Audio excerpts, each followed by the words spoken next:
اس کے ساتھ ساتھ آپ کو یہ بھی پتا ہے کہ 2 ججز سپریم کورٹ کے سینئر ترین ججز نے گزشتہ رات جسٹس منصور علی شاہ اور جسٹس اطہر مین اللہ نے استعفیٰ دے دیا تھا۔ اس کے بعد آج کی جو تیسری خبر ہے اس پہ آتے ہیں، جو اصل خبر ہے کہ ایک خودکش جو دھماکہ ہوا تھا اسلام آباد کے اندر، اس کے بعد سی ٹی ڈی اور جو ہے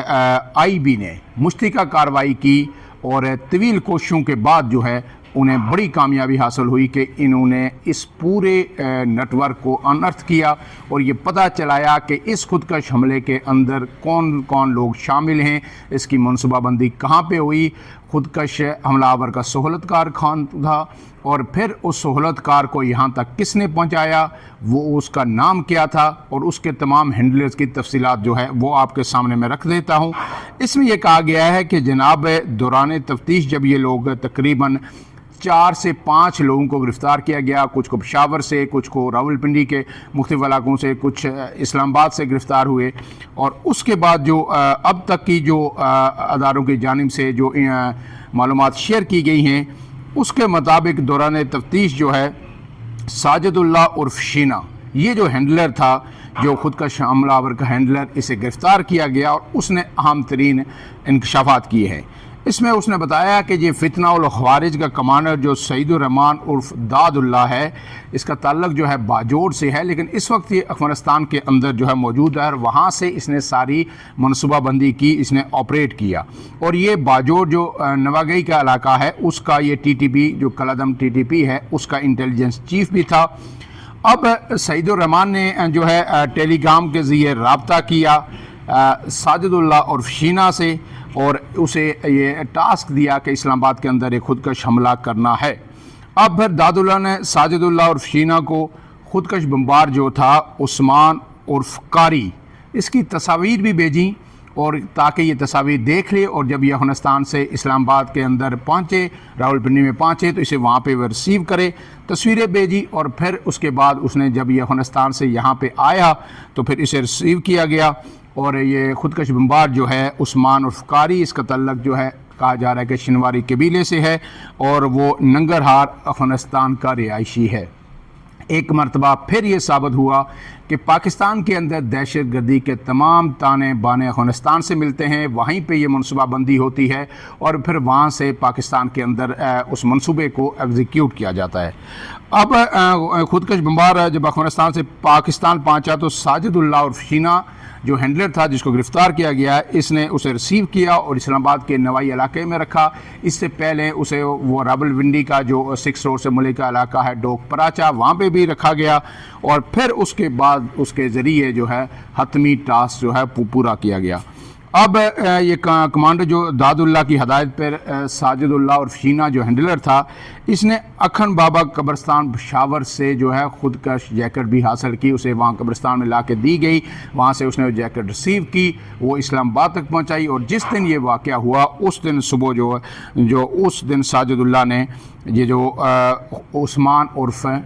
قاری ہے اسے خود یہ جیکٹ پہنائی، اور پھر اس کے بعد اسے روانہ کیا۔ وہاں سے اس نے پھر بائک یا سروس ہائر کی، ماسک پہنا ہوا تھا سارے راستے میں، پہلے 26 نمبر چنگی تک پہنچا، اور پھر وہاں سے جو ہے گولڑا سے پھر وہ G11 جوڈیشل کمپلیکس کے باہر آیا، اور وہاں اس نے خود کو اڑا دیا، جس میں 12 جو لوگ ہیں، ایک وکیل بھی شامل ہیں، اور دیگر جو اہم شہری ہیں وہ شہید ہوئے، جبکہ 25 سے زائد 4 پولیس اہلکاروں سمیت اس میں زخمی بھی ہیں۔ اب یہ ایک بڑی کامیابی سیکورٹی اداروں نے حاصل کی ہے، اور ایک مرتبہ پھر یہ اسٹیبلش کر دیا ہے کہ افغانستان جو ہے پاکستان کے اندر جو افغان رجیم ہے، افغان طالبان ہیں، وہ پشت پناہی کر رہے ہیں اس دہشت گردی کی، اور جو آپ کو پتہ ہے کہ اس سے پہلے جب یہ کہا گیا تھا کہ لشکر ہند نامی جو ہے تنظیم نے اس حملے کی ذمہ داری قبول کی ہے، میں نے آپ کو پہلے بھی ولاگ میں بتایا تھا کہ لشکر ہند نامی یہ تنظیم جو ہے پاکستان کو جو ہے ایک جہازہ دینے کے لیے نئی تنظیم ٹی ٹی پی نے رجسٹر کروائی ہے یا اس کو سامنے لایا ہے۔ کارروائی یہ سارے یہی لوگ افغان طالبان، کلادم ٹی ٹی پی اور یہ سارے جو بھارتی خفیہ ایجنسی ہو مل کے کرتے ہیں، لیکن کیونکہ اس سے افغان طالبان پہ دباؤ آتا ہے جب ٹی ٹی پی کوئی بھی کارروائی کرتی ہے، عالمی اور پاکستان کا دباؤ، اس لیے لشکر ہند نامی ایک تنظیم کا نام کا سہارا لیا گیا تھا۔ لیکن اب پاکستان نے اس سارے نیٹ ورک کو ایک مرتبہ پھر انرتھ کیا ہے، اور اب یہ توقع کی جا رہی ہے کہ پاکستان اس کا مؤثر ترین جواب دے گا، اور جہاں جہاں یہ ہینڈلرز ہیں نہ صرف ملک کے اندر جو ہے ان کے خلاف سخت ترین کارروائی آپریشن تیز کیا جائے گا، خاص کر کے افغان شہریوں کی واپسی کے حوالے سے آپریشن تیز ہوگا، بلکہ افغانستان کے اندر بھی پاکستان کو جہاں بھی انٹیلیجنس معلومات ملیں گی وہاں پہ ان لوگوں کو ٹارگٹ کیا جائے گا اور دہشت گردی کا خاتمہ کیا جائے گا۔ فی الحال کے اتنا ہی، عمران اعظم کو دیجیے اجازت، اللہ حافظ۔